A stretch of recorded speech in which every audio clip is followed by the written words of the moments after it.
great to have a chance to talk to you because, of course, technically the first time we met, it was in an iconic venue, and I had the honor to introduce the band, and it was packed, and it was amazing. And of course, we are talking about the El Mocambo with the Lemmon stage.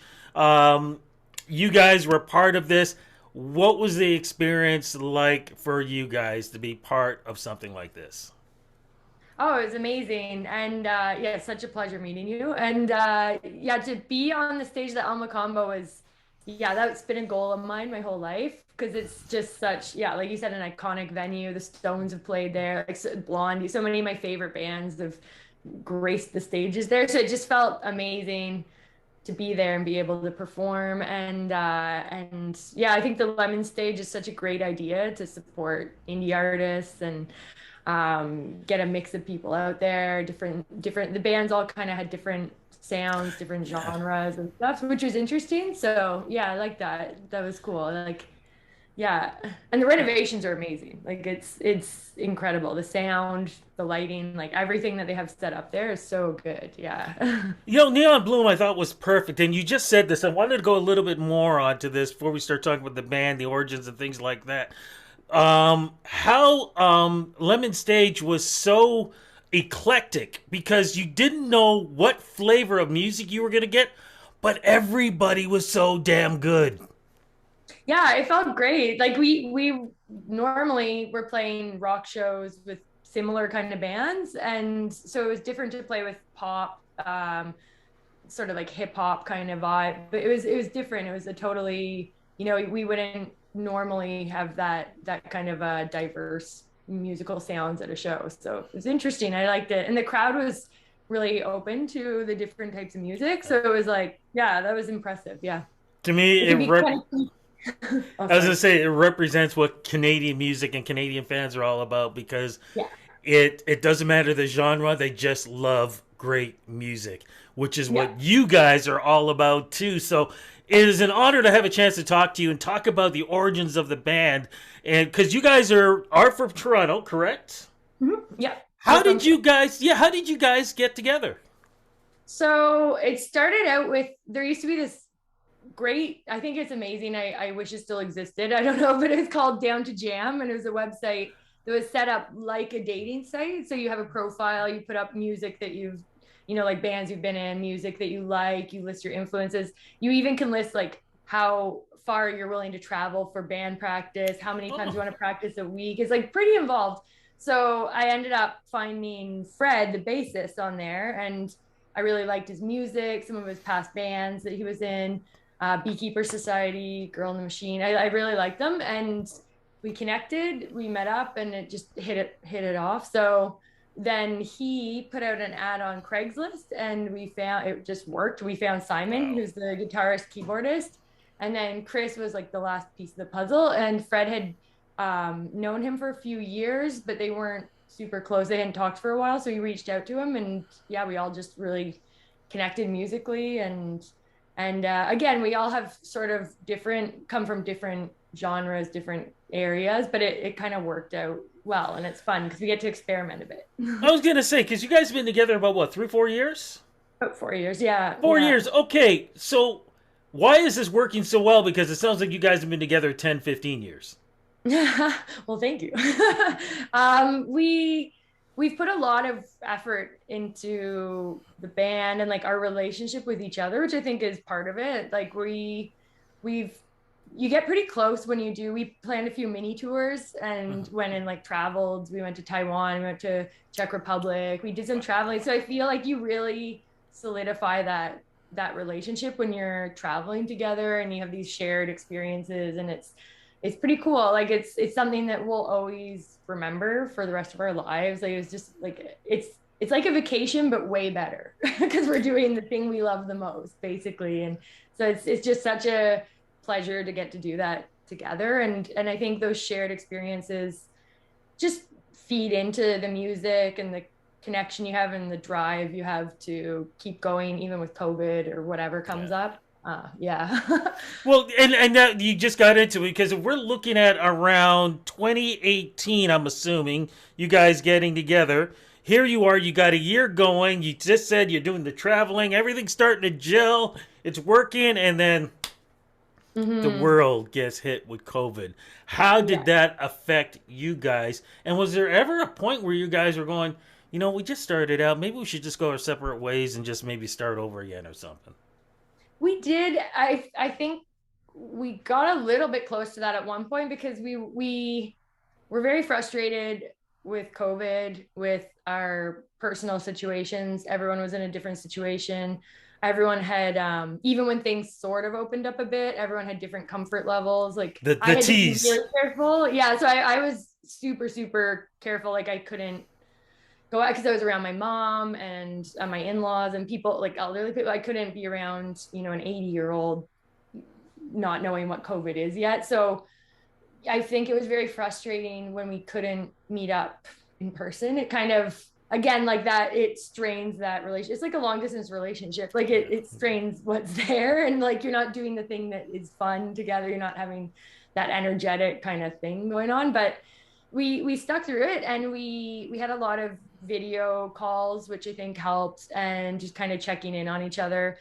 And we worked on an EP. So we started just piecing together songs. And it was done in a totally different way. Normally, we're in the garage and we have all the instruments there, and it's more garage rock kind of based. So this was much more electronic and like a lot of sampling, layering, looping things, and we passed things back and forth from our own homes.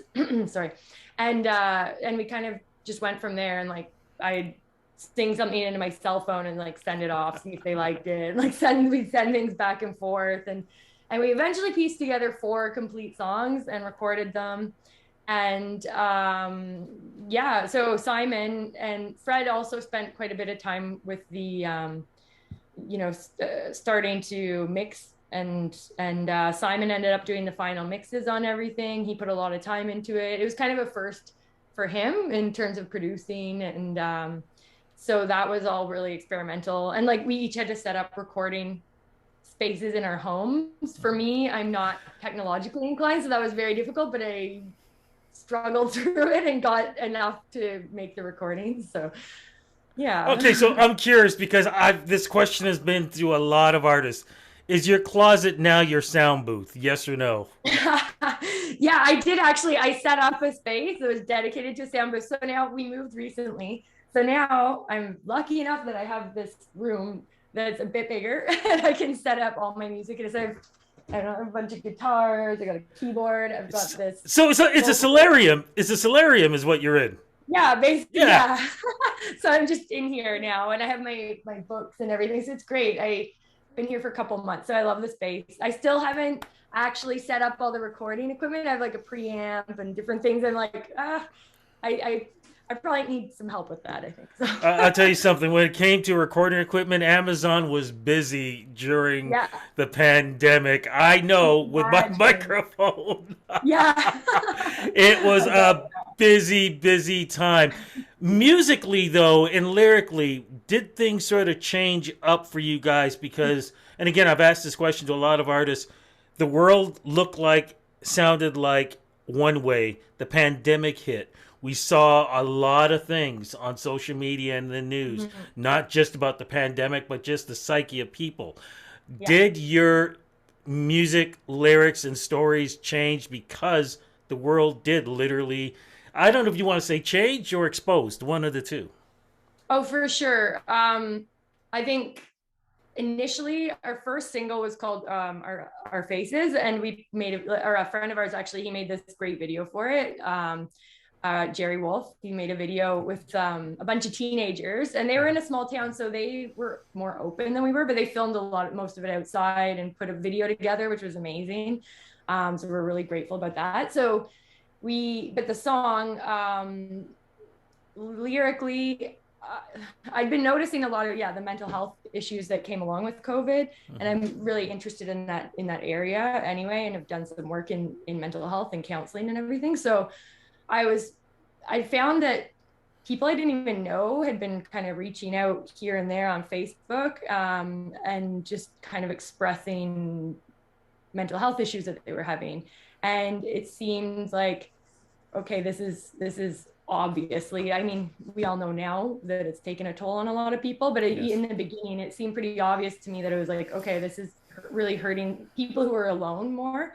And so our faces was kind of about that idea of like, it was meant to be, tell people to like, yeah, things are bad, but like keep going.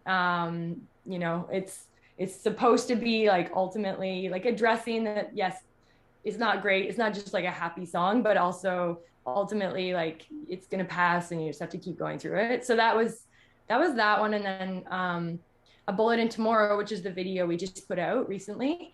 That one's more about taking stock of our planet and our place in this planet and the interconnectivity of everything in like a globalized world, and how we need to be responsible for each other, for the environment, for this might not be the last pandemic we see. Who knows? I Yeah. mean, the world's changing so rapidly and it's scary, and we need to take it seriously, and we need to kind of think about what we value and why, and things like that.